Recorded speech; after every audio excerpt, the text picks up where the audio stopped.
ಸ್ನೇಹಿತರೆ ನಮಸ್ಕಾರ. ದೇಶದ ಅತ್ಯಂತ ಕಟ್ಟುನಿಟ್ಟಿನ ಭದ್ರತಾ ಅಧಿಕಾರಿ ಪ್ರಧಾನಿ ಮೋದಿಯವರ ಬಲಗೈ ಬಂಟ ಎಂದೇ ಕರೆಯಲ್ಪಡುವ ರಾಷ್ಟ್ರೀಯ ಭದ್ರತಾ ಸಲಹೆಗಾರ ಅಜಿತ್ ದೋವಲ್ ದಿಢೀರಂತ ಇಸ್ರೋ ಕೇಂದ್ರಕ್ಕೆ ಭೇಟಿ ನೀಡಿದ್ದಾರೆ. ಆದರೆ ಸ್ನೇಹಿತರೆ, ಈ ಭೇಟಿ ಸಾಮಾನ್ಯ ಭೇಟಿಯಾಗಿರಲಿಲ್ಲ. ಅಲ್ಲಿ ಯಾವುದೇ ಪೊಲೀಸ್ ಜೀಪುಗಳ ಸೈರನ್ ಇರಲಿಲ್ಲ. ದೊಡ್ಡದಾದ ಕಪ್ಪು ಕಾರುಗಳು ಕಾನ್ವಾಯ್ ಇರಲಿಲ್ಲ. ಸ್ವಾಗತಿಸಲು ಹೂವಿನ ಹಾರ ಹಿಡಿದು ನಿಂತ ಅಧಿಕಾರಿಗಳು ಕೂಡ ಇರಲಿಲ್ಲ. ಅತ್ಯಂತ ಸರಳ ವೇಷದಲ್ಲಿ ಯಾವುದೇ ಹಮ್ಮು ಬಿಮ್ಮು ಇಲ್ಲದೆ ಒಬ್ಬ ಸಾಮಾನ್ಯ ವ್ಯಕ್ತಿಯಂತೆ ಅಜಿತ್ ದೋವಲ್ ಇಸ್ರೋದ ಮಹತ್ವದ ಕೇಂದ್ರಕ್ಕೆ ಎಂಟ್ರಿ ಕೊಟ್ಟಿದ್ದರು. ಇಸ್ರೋದ ಅತ್ಯಂತ ನಂಬಿಕಸ್ಥ PSLV ರಾಕೆಟ್ ಸತತವಾಗಿ 2 ಬಾರಿ ವಿಫಲವಾದ ಬೆನ್ನಲ್ಲೇ ದೋವಲ್ ರವರ ಈ ಸೀಕ್ರೆಟ್ ವಿಸಿಟ್ ಇಡೀ ದೇಶದ ಗಮನ ಸೆಳೆದಿದೆ. ಅಷ್ಟಕ್ಕೂ ಅಷ್ಟು ಸಿಂಪಲ್ ಆಗಿ ಸೀಕ್ರೆಟ್ ಆಗಿ ದೋವಲ್ ಅಲ್ಲಿಗೆ ಹೋಗಿದ್ಯಾಕೆ? ರಾಕೆಟ್ ಬಿದ್ದು ಹೋಗಿದ್ದು ತಾಂತ್ರಿಕ ದೋಷದಿಂದಲ್ಲ ಅಥವಾ ಯಾರಾದರೂ ಬೇಕು ಅಂತಲೇ ಹಾಳು ಮಾಡಿದ್ರ? ಈ ಕುರಿತ ರೋಚಕ ರಿಪೋರ್ಟ್ ಇಲ್ಲಿದೆ. ಅಜಿತ್ ದೋವಲ್ ಭೇಟಿ ನೀಡಿದಾಗ ಏನಾಯಿತು ಎಂಬ ಪಿನ್ ಟು ಪಿನ್ ಮಾಹಿತಿಯನ್ನು ಡೀಟೇಲ್ ಆಗಿ ಹೇಳ್ತೀವಿ ನೋಡಿ. ಇದು ವಿಜಯ ಕರ್ನಾಟಕ ಯೂಟ್ಯೂಬ್ ಚಾನಲ್. ನಾನು ನಿಮ್ಮ ಶಂಕರ್ನ ಹೆತ್ತೂರ್.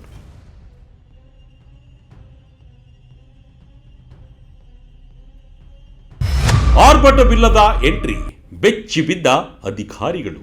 ಸ್ನೇಹಿತರೆ, ಸಾಮಾನ್ಯವಾಗಿ ರಾಷ್ಟ್ರೀಯ ಭದ್ರತಾ ಸಲಹೆಗಾರರಂತಹ ಉನ್ನತ ಹುದ್ದೆಯಲ್ಲಿರುವವರು ಬಂದರೆ ಅಲ್ಲಿ ರಸ್ತೆಯುದ್ದಕ್ಕೂ ಪೊಲೀಸ್ ಭದ್ರತೆ ಇರುತ್ತೆ, ಪ್ರೋಟೋಕಾಲ್ ಪ್ರಕಾರ ಸ್ವಾಗತ ಇರುತ್ತೆ. ಆದರೆ ಜನವರಿ 22ರಂದು ಕೇರಳದ ತಿರುವನಂತಪುರಂನಲ್ಲಿರುವ ವಿಕ್ರಮ್ ಸಾರಾಭಾಯ್ ಬಾಹ್ಯಾಕಾಶ ಕೇಂದ್ರದಲ್ಲಿ ನಡೆದಿದ್ದೇ ಬೇರೆಯದ್ದೇ ಕತೆ. ಮೂಲಗಳ ಪ್ರಕಾರ ಅಜಿತ್ ದೋವಲ್ ರವರು ಅತ್ಯಂತ ರಹಸ್ಯವಾಗಿ ಯಾವುದೇ ಮಾಧ್ಯಮದ ಕ್ಯಾಮರಾಗಳ ಕಣ್ಣಿಗೆ ಬೀಳದಂತೆ ಅಲ್ಲಿಗೆ ಭೇಟಿ ನೀಡಿದ್ದಾರೆ.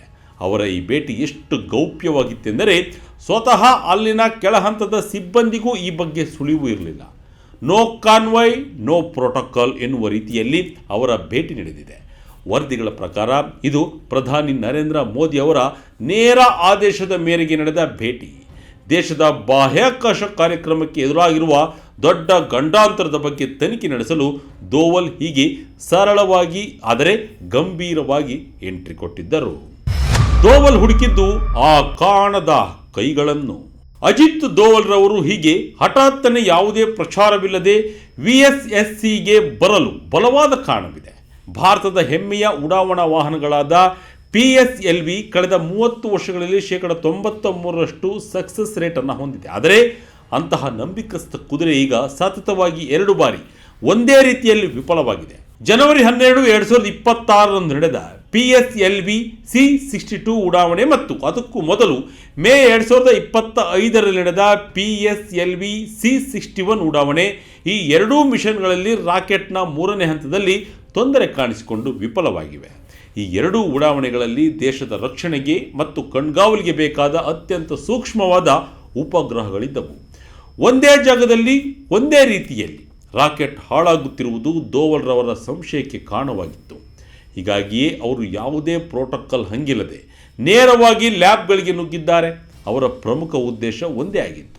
ಇದು ಕೇವಲ ತಾಂತ್ರಿಕ ದೋಷವೇ ಅಥವಾ ಇಸ್ರೋದ ಒಳಗೆ ಅಥವಾ ಹೊರಗೆ ಯಾರಾದರೂ ಸಂಚನ್ನು ರೂಪಿಸುತ್ತಿದ್ದಾರಾ ಅಂತ. ವಿಜ್ಞಾನಿಗಳಿಗೆ ದೋವಲ್ ಸಾಲು ಸಾಲು ಪ್ರಶ್ನೆ. ಸತತ 2 ಬಾರಿ ಒಂದೇ ಹಂತದಲ್ಲಿ ರಾಕೆಟ್ ವಿಫಲವಾಗಿದ್ದು ಹಲವು ಅನುಮಾನಗಳಿಗೆ ಎಡೆ ಮಾಡಿಕೊಟ್ಟಿತ್ತು. VSSC ಕೇಂದ್ರವೇ PSLV ರಾಕೆಟ್ನ ಇಂಜಿನ್ ಮತ್ತು ಪ್ರೊಪಲ್ಷನ್ ಸಿಸ್ಟಮ್ಗಳನ್ನು ಡಿಸೈನ್ ಮಾಡುವ ಜಾಗ. ಹೀಗಾಗಿ ದೋವಲ್ ನೇರವಾಗಿ ಅಲ್ಲಿನ ನಿರ್ದೇಶಕರಾದ S ರಾಜಾರಾಜನ್ ಮತ್ತು ಹಿರಿಯ ವಿಜ್ಞಾನಿಗಳ ಜೊತೆ ರಹಸ್ಯ ಸಭೆ ನಡೆಸಿದ್ದಾರೆ. ಅತ್ಯಂತ ಸರಳವಾಗಿ ಕಂಡುಬಂದರೂ ದೋವಲ್ ರವರ ಪ್ರಶ್ನೆಗಳು ತೀಕ್ಷ್ಣವಾಗಿದ್ದವು. ವರದಿಗಳ ಪ್ರಕಾರ ಅವರು ರಾಕೆಟ್ ತಯಾರಿಕೆಯ ಮ್ಯಾನುಫ್ಯಾಕ್ಚರಿಂಗ್ ಲಾಗ್ಗಳು, ಗುಣಮಟ್ಟ ಪರಿಶೀಲನೆಯ ದಾಖಲೆಗಳು ಮತ್ತು ಉಡಾವಣೆಗೂ ಮುನ್ನ ನಡೆದ ಚೆಕ್ ಲಿಸ್ಟ್ಗಳನ್ನು ಒಂದೊಂದಾಗಿ ಚೆಕ್ ಮಾಡಿದ್ದಾರೆ. ಇಂಜಿನ್ ವಿಭಾಗದ ತಜ್ಞರನ್ನು ಕೂರಿಸಿ ಇಂಧನ ತುಂಬುವ ಪ್ರಕ್ರಿಯೆ ಹೇಗಿತ್ತು, ಪ್ರೊಪಲ್ಷನ್ ಸೀಕ್ವೆನ್ಸಿಂಗ್ನಲ್ಲಿ ಯಾರಾದರೂ ಬದಲಾವಣೆ ಮಾಡಿದ್ದಾರೆಯೇ, ಫ್ಲೈಟ್ ಟೆಲಿಮೆಟ್ರಿ ಡೇಟಾ ಏನು ಹೇಳುತ್ತಿದೆ ಎಂದು ಪಿನ್ ಟು ಪಿನ್ ಪ್ರಶ್ನೆ ಮಾಡಿದ್ದಾರೆ. ರಾಕೆಟ್ನ ಇಗ್ನಿಟೈರ್ ಮತ್ತು ಥರ್ಸ್ಟ್ ವೆಕ್ಟರ್ ಕಂಟ್ರೋಲ್ನ ಸಿಸ್ಟಮ್ಗಳ ಮೇಲೆ ದೋವಲ್ ವಿಶೇಷ ಗಮನ ಹರಿಸಿದ್ದರು ಎಂದು ಮೂಲಗಳು ತಿಳಿಸಿವೆ. ಯಾವುದೇ ಸಂಚು ನಡೆದಿಲ್ಲ ಎಂದ ಕೇಂದ್ರ ಸಚಿವ. ಅಜಿತ್ ದೋವಲ್ ರವರ ತನಿಖೆ ಮತ್ತು ಇಸ್ರೋದ ಆಂತರಿಕ ಸಮಿತಿಯ ವರದಿಯ ನಂತರ ಒಂದು ಬಿಗ್ ನಿಜ ಹೊರಬಂದಿದೆ. ಕೇಂದ್ರದ ವಿಜ್ಞಾನ ಮತ್ತು ತಂತ್ರಜ್ಞಾನ ಸಚಿವ ಜಿತೇಂದ್ರ ಸಿಂಗ್ ರವರು ಸ್ಪಷ್ಟಪಡಿಸಿರುವ ಪ್ರಕಾರ ಈ ವೈಫಲ್ಯಗಳ ಹಿಂದೆ ಯಾವುದೂ ಸಂಚು ಇಲ್ಲ, ಇದು ಸಂಪೂರ್ಣವಾಗಿ ಟೆಕ್ನಿಕಲ್ ಎರರ್ ಎಂದು ಸಾಬೀತಾಗಿದೆ. ಇಸ್ರೋ ಅಧ್ಯಕ್ಷ ಎಸ್ ಸೋಮನಾಥ್ ಮತ್ತು ವಿ ನಾರಾಯಣನ್ ಅವರು ನೀಡಿರುವ ಮಾಹಿತಿ ಪ್ರಕಾರ ರಾಕೆಟ್ನ 3ನೇ ಹಂತದಲ್ಲಿ ವ್ಯಾಕ್ಯೂಮ್ ಏರಿಯಾದಲ್ಲಿ ಇಂಜಿನನ್ನು ರೀಸ್ಟಾರ್ಟ್ ಮಾಡುವಾಗ ಸಮಸ್ಯೆ ಉಂಟಾಗಿದೆ. ವಿಕಾಸ್ ಇಂಜಿನ್ ಅತ್ಯಂತ ನಂಬಿಕಸ್ಥ ಇಂಜಿನ್ ಆಗಿದ್ದರೂ ಸತತ 2 ಬಾರಿ ಇದು ಕೈಕೊಟ್ಟಿದೆ. ಪ್ರಾಥಮಿಕ ತನಿಖೆಯ ಪ್ರಕಾರ ಟರ್ಬೋ ಪಂಪ್ನಲ್ಲಿ ಉಂಟಾದ ದೋಷ ಅಥವಾ ಆಕ್ಸಿಡೈಸರ್ ಹರಿವಿನಲ್ಲಿ ಆದ ಡಿಫರೆನ್ಸ್ನಿಂದಾಗಿ ಇಂಜಿನ್ ಸರಿಯಾಗಿ ಹೊತ್ತಿಕೊಂಡಿಲ್ಲ. ಬಾಹ್ಯಾಕಾಶದಲ್ಲಿ ಇಂತಹ ಸಣ್ಣ ವ್ಯತ್ಯಾಸಗಳು ಕೂಡ ಇಡೀ ಮಿಷನ್ ಅನ್ನು ಹಾಳು ಮಾಡಬಲ್ಲವು. ಜನವರಿ 12ರಂದು ನಡೆದ ಉಡಾವಣೆಯಲ್ಲಿ 15 ಉಪಗ್ರಹಗಳು ಕಳೆದು ಹೋಗಿವೆ. ಕೇವಲ ಸ್ಪೇನ್ ದೇಶದ ಕಿಡ್ ಎಂಬ ಒಂದೇ ಒಂದು ಉಪಗ್ರಹ ಮಾತ್ರ ಕೇವಲ 3 ನಿಮಿಷಗಳ ಕಾಲ ಡೇಟಾ ಕಳುಹಿಸಲು ಯಶಸ್ವಿಯಾಗಿದೆ. ಉಳಿದೆಲ್ಲವೂ ವೇಸ್ಟ್ ಆಗಿ ಹೋಗಿವೆ. ವಾಣಿಜ್ಯ ರಕ್ಷಣಾ ವಲಯಕ್ಕೆ ಬಿಗ್ ಹೊಡೆತ. ಸ್ನೇಹಿತರೆ, ಈ ಫೇಲ್ಯೂರ್ಗಳು ಕೇವಲ ತಾಂತ್ರಿಕ ನಷ್ಟವಲ್ಲ, ಇದು ಭಾರತದ ಬೊಕ್ಕಸಕ್ಕೆ ಮತ್ತು ವರ್ಚಸ್ಸಿಗೆ ಆದ ನಷ್ಟ. PSLV ರಾಕೆಟ್ ಜಾಗತಿಕ ಮಾರುಕಟ್ಟೆಯಲ್ಲಿ ಭಾರತಕ್ಕೆ ದೊಡ್ಡ ಹೆಸರು ತಂದುಕೊಟ್ಟಿತ್ತು. 2017ರಲ್ಲಿ ಒಂದೇ ರಾಕೆಟ್ನಲ್ಲಿ 104 ಉಪಗ್ರಹಗಳನ್ನು ಉಡಾವಣೆ ಮಾಡಿ ವಿಶ್ವ ದಾಖಲೆ ಬರೆದಿತ್ತು. ಇದೇ PSLV. ಆದರೆ ಈಗ ಯುರೋಪ್ ಮತ್ತು ಏಷ್ಯಾದ ಗ್ರಾಹಕರು ಭಾರತದ ರಾಕೆಟನ್ನು ನಂಬಲು ಹಿಂಜರಿಯುವಂತಾಗಿದೆ.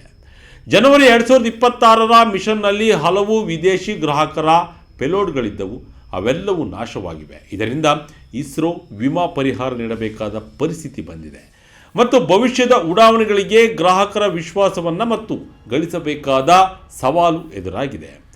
ಇನ್ನು ರಕ್ಷಣಾ ವಲಯದ ವಿಚಾರಕ್ಕೆ ಬಂದರೆ 2025ರ ಮೇ ತಿಂಗಳಲ್ಲಿ ವಿಫಲವಾದ PSLV C-61 ಮಿಷನ್ನಲ್ಲಿ ರಕ್ಷಣಾ ಇಲಾಖೆಯ ಅತ್ಯಂತ ಗೌಪ್ಯವಾದ ಉಪಗ್ರಹವಿತ್ತು ಎಂದು ಹೇಳಲಾಗ್ತಿದೆ. ಈಗ ಜನವರಿಯಲ್ಲೂ EOS N-1 ಸ್ಯಾಟಲೈಟ್ ಕಳೆದುಕೊಂಡಿರುವುದು ಗಡಿ ಭದ್ರತೆ ಮತ್ತು ವಿಪತ್ತು ನಿರ್ವಹಣೆಗೆ ಹಿನ್ನಡೆ ಉಂಟು ಮಾಡಿದೆ. ಇದೇ ಕಾರಣಕ್ಕೆ ಅಜಿತ್ ದೋವಲ್ ರವರ ಭೇಟಿ ಕೇವಲ ಸಾಂಕೇತಿಕವಾಗಿರದೆ ಇಸ್ರೋದ ಚೇತರಿಕೆ ರಾಷ್ಟ್ರೀಯ ಆದ್ಯತೆ ಎಂಬುದನ್ನು ಸಾರಿ ಹೇಳಿದೆ. ಮುಂದೇನು? ಜೂನ್ನಲ್ಲಿ ಮತ್ತೊಂದು ಪ್ರಯತ್ನ. ಇಷ್ಟೆಲ್ಲ ಆದರೂ ಇಸ್ರೋ ಎದೆಗುಂದಿಲ್ಲ. ಕೇಂದ್ರ ಸಚಿವ ಜಿತೇಂದ್ರ ಸಿಂಗ್ ರವರು ಹೇಳಿರುವಂತೆ ಕಳೆದ ಬಾರಿ ಬಲ್ಕ್ ಫ್ಯೂಸ್ ಹೋಗಿತ್ತು, ಈ ಬಾರಿ ಟ್ರಿಪ್ ಆಗಿದೆ. ಅಂದರೆ ಸಮಸ್ಯೆ ಬೇರೆ ಬೇರೆ ಆಗಿದೆ. 2026ರ ಜೂನ್ ತಿಂಗಳಲ್ಲಿ ಇಸ್ರೋ ಮತ್ತೊಂದು PSLV C-64 ಉಡಾವಣೆಗೆ ಸಜ್ಜಾಗುತ್ತಿದೆ. ಅಜಿತ್ ದೋವಲ್ ರವರ ಪರಿಶೀಲನೆಯ ನಂತರ ಈಗ DRDO ತಜ್ಞರೊಳಗೊಂಡ ಉನ್ನತ ಮಟ್ಟದ ಸಮಿತಿಯನ್ನು ರಚಿಸಲಾಗಿದೆ. 3ನೇ ಹಂತದ ಇಗ್ನಿಷನ್ ವ್ಯವಸ್ಥೆಯನ್ನು ಸುಧಾರಿಸಲು AI ಆಧಾರಿತ ಹೆಲ್ತ್ ಮಾನಿಟರಿಂಗ್ ಸಿಸ್ಟಮ್ ಅಳವಡಿಸಲು ನಿರ್ಧರಿಸಲಾಗಿದೆ. 2026ರಲ್ಲಿ ಒಟ್ಟು 18 ಉಡಾವಣೆಗಳನ್ನು ಮಾಡಲು ಭಾರತ ನಿರ್ಧರಿಸಿದೆ. ಇದರಲ್ಲಿ ಖಾಸಗಿ ವಲಯದ 6 ಉಡಾವಣೆಗಳು ಸೇರಿವೆ. ಸ್ಕೈರೂಟ್ ಮತ್ತು ಅಗ್ನಿಕುಲ್ನಂತಹ ಖಾಸಗಿ ಕಂಪನಿಗಳ ಜೊತೆ ಸೇರಿ ಪ್ರೋಪಲ್ಸನ್ ಟೆಕ್ನಾಲಜಿಯನ್ನು ಇನ್ನಷ್ಟು ಬಲಪಡಿಸಲು ಸರ್ಕಾರ ಹೆಚ್ಚಿನ ಅನುದಾನ ಘೋಷಿಸಿದೆ. ಇಸ್ರೋ ಮುಖ್ಯಸ್ಥರು ಹೇಳುವಂತೆ ಫೇಲ್ಯೂರ್ಗಳೇ ಸಕ್ಸಸ್ಗಳ ಸ್ಟೆಪ್ಗಳು. ಚೀನಾದ ಲಾಂಗ್ ಮಾರ್ಚ್ ರಾಕೆಟ್ ಮತ್ತು ಎಲಾನ್ ಮಸ್ಕ್ ಅವರ ಸ್ಪೇಸ್ ಎಕ್ಸ್ ಸ್ಟಾರ್ಶಿಪ್ ಕೂಡ ಆರಂಭದಲ್ಲಿ ಇಂತಹ ಫೇಲ್ಯೂರ್ಗಳನ್ನು ಕಂಡಿದ್ದವು. ಆದರೆ ಭಾರತದ ಆತ್ಮನಿರ್ಭರ ತಂತ್ರಜ್ಞಾನದ ಮೇಲೆ ನಮಗೆ ನಂಬಿಕೆ ಇದೆ ಎಂದಿದ್ದಾರೆ. ಒಟ್ಟಿನಲ್ಲಿ ಸತತ ವೈಫಲ್ಯಗಳಿಂದ ಪಾಠ ಕಲಿತಿರುವ ಇಸ್ರೋ ಜೂನ್ ತಿಂಗಳಲ್ಲಿ ಭರ್ಜರಿಯಾಗಿ ಕಮ್ ಬ್ಯಾಕ್ ಮಾಡಲು ಸಜ್ಜಾಗಿದೆ. ಅಜಿತ್ ದೋವಲ್ ರವರ ಭೇಟಿಯು ಬಾಹ್ಯಾಕಾಶ ತಂತ್ರಜ್ಞಾನ ಮತ್ತು ರಾಷ್ಟ್ರೀಯ ಭದ್ರತೆ ಒಂದಕ್ಕೊಂದು ಎಷ್ಟು ಬೆಸೆದುಕೊಂಡಿವೆ ಎಂಬುದನ್ನು ತೋರಿಸಿಕೊಟ್ಟಿದೆ. ಸ್ನೇಹಿತರೆ, ಇಸ್ರೋದ ಈ ಸತತ ವೈಫಲ್ಯಗಳ ಬಗ್ಗೆ ನಿಮ್ಮ ಅಭಿಪ್ರಾಯವೇನು? ಇದು ಕೇವಲ ತಾಂತ್ರಿಕ ದೋಷವೇ ಅಥವಾ ನಮ್ಮ ವಿಜ್ಞಾನಿಗಳಿಗೆ ಹೆಚ್ಚಿನ ಒತ್ತಡವಿದೆಯೇ? ಅಜಿತ್ ದೋವಲ್ ಭೇಟಿ ನೀಡಿದ್ದರಿಂದ ಸಮಸ್ಯೆ ಬಗೆಹರಿಯುತ್ತಾ? ನಿಮ್ಮ ಅನಿಸಿಕೆಗಳನ್ನು ಕಮೆಂಟ್ ಮೂಲಕ ತಿಳಿಸಿ. ಇದಾಗಿತ್ತು ಈ ಕ್ಷಣದ ಇಂಟ್ರೆಸ್ಟಿಂಗ್ ಸ್ಟೋರಿ. ಇದೇ ರೀತಿ ಸ್ಟೋರಿಗಾಗಿ Vijaya Kanaka website, YouTube page, Facebook page follow ಮಾಡ್ತಾ ಇರಿ. ಧನ್ಯವಾದಗಳು.